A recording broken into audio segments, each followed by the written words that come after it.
Je réponds au nom de Freddy Kaniki. Je suis le cofondateur et le directeur de production d'Addis Group. Donc, ça fait au moins 15 ans que je vis en Afrique du Sud. Mais en termes d'entrepreneuriat, ça fait pratiquement 7 ou 8 ans. Je dis l'entrepreneuriat en Afrique du Sud, c'est une histoire mystique pour moi, je dirais. Je ne sais pas d'autres sous d'autres cieux comment ils ont pu évoluer, mais en ce qui me concerne, il y a eu beaucoup de challenges et il y a eu aussi beaucoup de trophées, je dirais. Ce qui est important pour nous en matière d'entrepreneuriat, c'est plus offrir des services ou offrir des produits que le marché a besoin. Je suis dans deux domaines. Le plus grand domaine pour lequel les gens me connaissent, c'est la fibre de verre. Ce que nous faisons, c'est que nous produisons, nous réparons ou des fois nous fournissons des produits de fibres de verre aux différentes compagnies ou différents secteurs. Ça peut être les mines, ça peut être l'industrie automotive, ça peut être l'industrie immobilière, l'industrie qu'on appelle ici l'industrie de fashion, l'industrie marine. Donc c'est là. Donc je suis dans deux domaines. Le premier domaine, c'est la fibre de verre où nous fournissons, nous réparons, nous montons nous-mêmes. Et le deuxième entrepreneuriat ou les deuxième affaire pour lesquelles je me retrouve, ça fait plus ou moins en 2 ans. Je suis dans les cosmétiques où j'importe des parfums de niche de l'Europe, de l'Amérique pour l'Afrique. Bon, je dirais les difficultés sont presque les mêmes, mais quand on parle de l'Afrique du Sud, il faut d'abord comprendre que nous sommes des étrangers. Évoluer en Afrique du Sud comme un étranger, ce n'est pas facile. C'est pas facile. Alors, vous avez un problème aussi de papier qui est vraiment, comment je dirais, qui touche tous les étrangers qui essaient de faire les affaires ici. Il y a aussi un problème de langue parce que nous sommes des francophones. Alors, comprendre la langue, ce n'est pas tout le monde qui vient. C'est pas tout le monde qui vient des pays francophones qui parle anglais.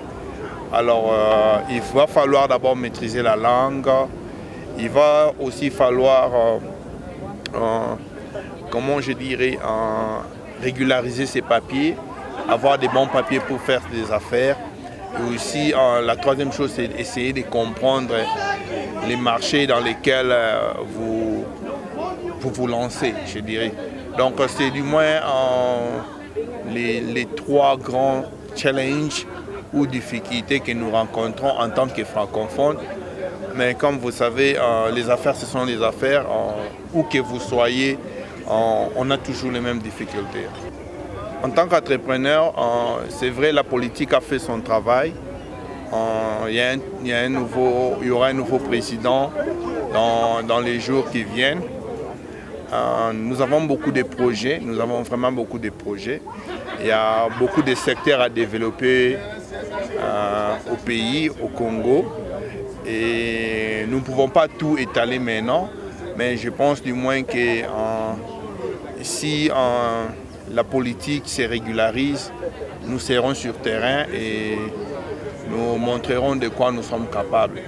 Il y a beaucoup de projets dans les mines, il y a des projets dans l'immobilier, il y a des projets dans l'industrie marine, parce que mon domaine touche presque toutes les industries. Donc nous voyons dans les jours qui viennent en train d'opérer dans beaucoup d'industries. Mais laissons le temps au temps, que la politique ne nous déçoive pas et nous ne décevrons pas aussi les Congolais. Ouais, ça c'est une question c'est une question pertinente. Vous savez, l'entrepreneuriat, c'est de niveau à niveau. C'est de niveau à niveau. On ne demandera pas à une maman qui veut vendre juste des tomates d'aller étudier ou aller à l'école. Je pense qu'avec un diplôme d'État, on sait compter, on sait lire. On peut facilement vendre des tomates au coin de la rue, on peut facilement vendre des bananes. Mais quand on commence à faire, quand on entre dans le monde des affaires, je pense du moins quelques années passées, moi j'ai évolué dans l'entrepreneuriat, c'était bien. Dans ces moments-ci, je ne me vois plus comme un entrepreneur, je me vois maintenant comme un homme d'affaires. Et quand on devient un homme d'affaires, il va falloir avoir un certain bagage intellectuel. Il va falloir connaître réellement ce qu'on est en train de faire.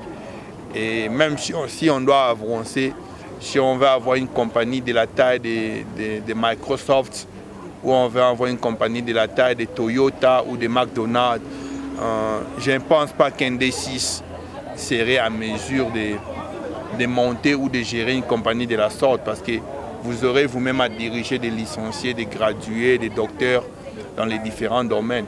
Il va falloir avoir un certain bagage intellectuel et pourquoi pas avoir un bagage par rapport au domaine.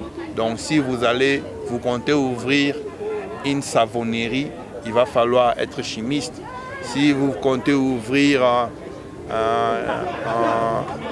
une entreprise ou un studio de production de musique, il va falloir être musicien, être à la l'INA, comprendre comment est-ce que cette industrie-là marche. Je pense que le niveau des affaires déterminera aussi le niveau des études à faire. Mais si on doit seulement acheter de l'huile de palme à Bandundu pour venir les vendre à Kinshasa, un diplôme d'État suffit. Ne soyons pas trop stricts envers les gens et ne prenons pas aussi les choses à la légère. Oh, c'est pas facile. C'est pas facile. Être entrepreneur ou être homme d'affaires, c'est pas facile. Je suivais encore dernièrement un documentaire sur Giorgio Armani. C'est quelqu'un que j'apprécie beaucoup. Et je suivais encore un documentaire sur Philippe Plein. Je suivais un documentaire sur Louis Vuitton. Ça, ce sont des gens que moi, personnellement, je suis l'évolution de près. Et je vous dirais que le monde d'entrepreneuriat, c'est un monde de sacrifices. Il y a beaucoup de sacrifices à faire. C'est un chemin tourneux. C'est un chemin qui n'est pas prévisible. C'est difficile pour vous de pouvoir planifier et s'assurer que tout marchera sur papier. Il y a toujours des imprévus, il y a toujours des challenges, des obstacles. Alors qu'on soit préparé. Quand on a un plan B, quand ça ne marche pas, il faut chercher à aller utiliser le plan B.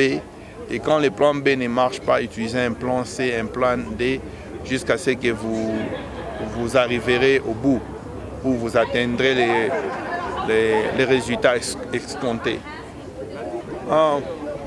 Je pense que j'ai discuté dernièrement avec un ami à moi que je salue en passant, Ray Kabangu, et nous parlions de l'entrepreneuriat au Congo.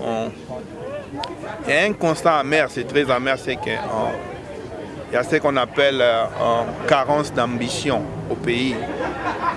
Les gens font du général et des fois je n'aime pas vraiment critiquer ou je n'aime pas en parler parce que ça donne la connotation que vous êtes en train de critiquer. Je veux juste vous donner un exemple au Congo. Si une maman commence à vendre de l'huile et elle réussit dans cette affaire d'huile, tu verras que toutes les mamans du quartier vont commencer à vendre de l'huile. Si un jeune va en Angola et il réussit, tous les gens iront en Angola. Ce sont les Congolais, c'est ça les Congolais. Il y a une carence d'ambition et il y a ce qu'on appelle un snobisme, passez-moi l'expression.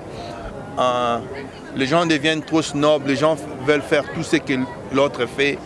Et il n'y a pas de gens qui viennent avec des idées nouvelles pour essayer un peu de challenger ce qui se fait.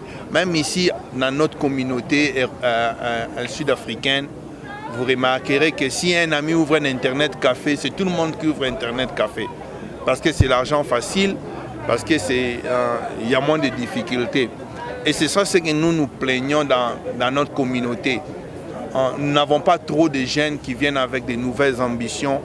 Nous n'avons pas trop de jeunes qui viennent avec des idées nouvelles. Nous n'avons pas trop de jeunes qui font du wow. C'est la même chose, c'est les cabines téléphoniques, c'est les gens qui vont à Loufou, et c'est la même chose. Et c'est difficile d'avoir, comment je dirais, construire une économie forte au pays. Quand tout le monde veut faire la même chose, quand tout le monde veut faire la facilité. Mon conseil à la jeunesse, c'est qu'il faut rêver grand, il faut essayer du jamais vu. Et c'est de cette manière-là que nous parlerons de l'industrialisation, c'est de la même manière que nous parlerons du développement. Si tout le monde doit faire la même chose, je ne pense pas que nous allons aller de l'avant. Donc qu'il y ait quand même, que la jeunesse puisse tourner quand même sa matière grise et que aussi les choses puissent se faire de manière la plus professionnelle. Et ça, je me souviens encore, je discutais avec un autre ami à moi, Junior Moutoumene, qui me disait au Congo, il y a de l'amateurisme sans précédent. Tout le monde est amateur. C'est difficile de voir un service très professionnel, que ce soit dans les bureaux de l'État ou dans les entreprises privées, c'est toujours de l'amateurisme. Et quand vous venez, vous essayez un peu d'inculquer les professionnels, les gens vous te diront donc c'est du moins des histoires que la jeunesse congolaise n'est pas hériter de nos grands, et alors nous pouvons briller, c'est tout ce que je peux dire. Bon, nous sommes là, nous avons toujours depuis la nuit des temps lancé des appels, nous avons toujours lancé des appels à nos frères congolais qui sont intéressés à ces domaines. Le domaine est grand, moi je le dis toujours, et je prends l'âge du jour au jour. Je ne pense pas demain je serai à mesure moi-même de construire des bateaux, moi-même de construire des trains, construire des piscines, construire des panneaux solaires. Il y a beaucoup qui sont faits avec la fibre de verre. Mais les gens ne s'intéressent pas. Alors nous ne pouvons que faire ce que nous sommes à mesure et nous laissons à Dieu les restes. Mais s'il y a des gens qui veulent s'intéresser à la fibre de verre, ils n'ont qu'à me contacter. J'ai un numéro, le 0027 82 59 87 061. Et je verrai comment est-ce que je peux guider. Je n'ai pas toujours besoin que les gens puissent travailler avec moi, que travailler pour moi. Je peux toujours avoir des connexions. Je vais les passer à d'autres personnes.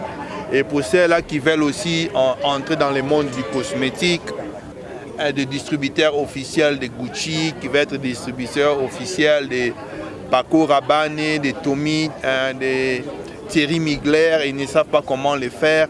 Ils peuvent toujours me contacter. Nous verrons comment est-ce que nous pouvons travailler ensemble parce que nous voulons tous grandir. Et ceux-là aussi qui veulent importer les vins, parce que nous faisons aussi les vins à côté, les vins de qualité, qui me contactent toujours. Nous sommes là.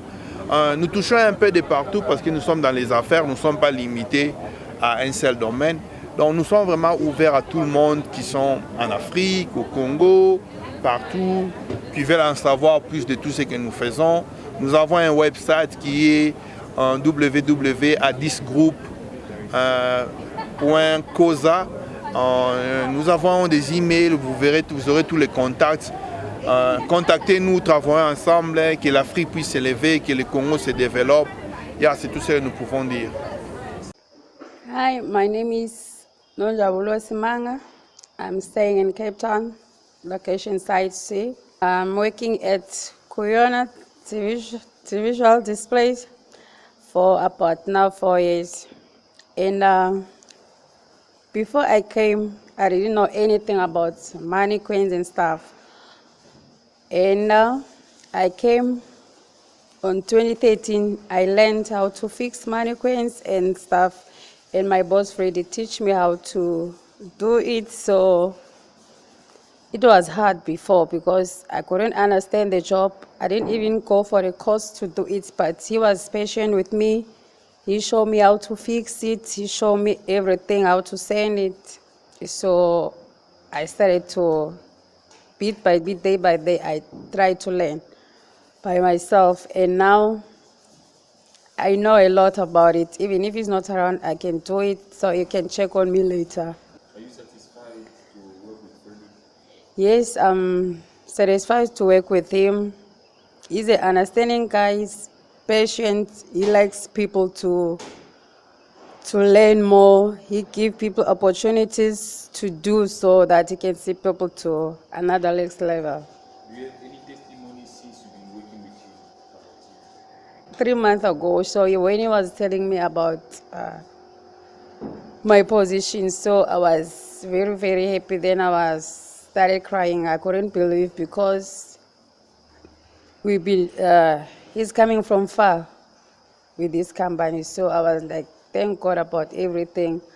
So now I can able to receive the pieces, to check the pieces by myself and give him the feedback. How do you see yourself in 5 years to come close to Freddie? I see myself in 5 years to come to open my own company, to employ people, because there's a lot of people outside there that they need jobs. So some companies, they need people who have skills, but I can be able to open my own company, take people out there, give them work, teach them how to do everything about the mannequins. Our sisters and brothers out there, the youth, all I can tell you is that is not, if you want to work, if you want to learn, and if you want to see yourself growing, you don't have to say, I can't work for the foreigners, or I can't work for black people, I can't work for that.